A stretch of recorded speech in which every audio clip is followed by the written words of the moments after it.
The year is 1521, and the Caribbean sun is beating down on a sugar plantation in Hispaniola owned by Diego Columbus. Yes, the son of that Columbus. Suddenly, the air is pierced by a cry for freedom as 20 enslaved Wolof men from West Africa drop their tools and pick up whatever weapons they can find. They aren't just tired, they are furious, and they've decided they'd rather die on their own terms than live in chains. This wasn't some isolated incident. It was the opening act of a 400-year-long epic that Carrie Gibson lays out in her powerful book, The Great Resistance. It's a story about the human spirit's refusal to be broken. And let me tell you, it is a wild, heartbreaking, and ultimately triumphant ride. Meet our main character. Though in this book, the protagonist isn't just one person, but the collective soul of millions of freedom seekers. If we had to pick a face for this movement, it would be someone like Court, also known as Taki in Antigua. Court was a brilliant strategist, a man who had lived as a faithful slave in the eyes of his enslavers while secretly being revered as a king by his peers.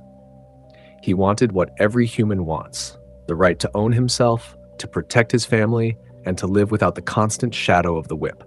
His struggle was the struggle of an entire hemisphere, and it's a story Gibson tells with such vivid detail that you can almost smell the gunpowder and the scorched earth. As we move through the 1700s, the resistance shifts into a higher gear. Imagine the sheer guts it took for people like the Maroons in Jamaica to run away into the dense, mountainous interior and build their own independent societies. They didn't just hide, they fought the British Empire to a standstill, forcing them to sign treaties acknowledging their freedom. Talk about a major flex. But then you see the red flags popping up everywhere. For every step forward, the colonial powers, Britain, France, and Portugal, would tighten the screws, creating an economic ecosystem of misery that fueled their lavish lifestyles back in Europe. The book really hits its stride when it reaches the late 1700s, the age of revolutions. You think you know the story of the Haitian Revolution, but Gibson makes it feel brand new.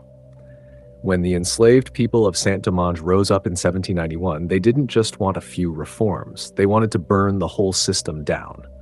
The visuals here are intense. Cane fields on fire, the clash of armies, and the terrifying realization for white planters that the world they built on stolen labor was crumbling. The victory in Haiti was the ultimate twist that sent shockwaves through the Americas, proving that an independent Black nation was possible. But wait, the drama doesn't stop there. Enter Nanny Grigg in Barbados around 1816. She's reading the newspapers, following the abolition debates in Britain, and telling everyone on her plantation that freedom is coming, and if it doesn't come voluntarily, they'll have to set fire, just like they did in Saint-Domingue. You can feel the tension in her story, the agonizing wait for a freedom that was promised but never delivered, leading to a massive uprising that shook the island to its core. My heart broke for Nanny and the thousands like her who realized they were the ones who had to make their own emancipation real. Then we move to the United States, where the stakes reach a fever pitch. We meet people like Solomon Northup, a free man kidnapped into slavery, whose story, 12 Years a Slave, became a gut-wrenching bestseller that turned public opinion. Gibson doesn't sugarcoat the bad choices made by leaders like Abraham Lincoln, who was initially a reluctant emancipator. He hated slavery, but wasn't sure if Black and white people could ever live together as equals. Gasp! It's a sobering reminder that even the heroes of history had their flaws and internal struggles. The pacing of the book stays tight as it races toward the finish line in the late 1800s. We see the dramatic end of slavery in the U.S., through the bloody Civil War and the eventual passage of the 13th Amendment. But the story doesn't end there. The last holdouts were Cuba and Brazil. In Brazil, the resistance was so persistent, from the free womb laws to the mass desertions of enslaved people from plantations, that the monarchy finally had to cave in 1888. It's a victory, sure, but Gibson points out the pernicious residue that remained, the culture of violence and systemic racism that still haunts the Americas today. In the end, The Great Resistance isn't just a history book. It's a testament to the fact that freedom is never given. It's always fought for, tooth and nail, over centuries.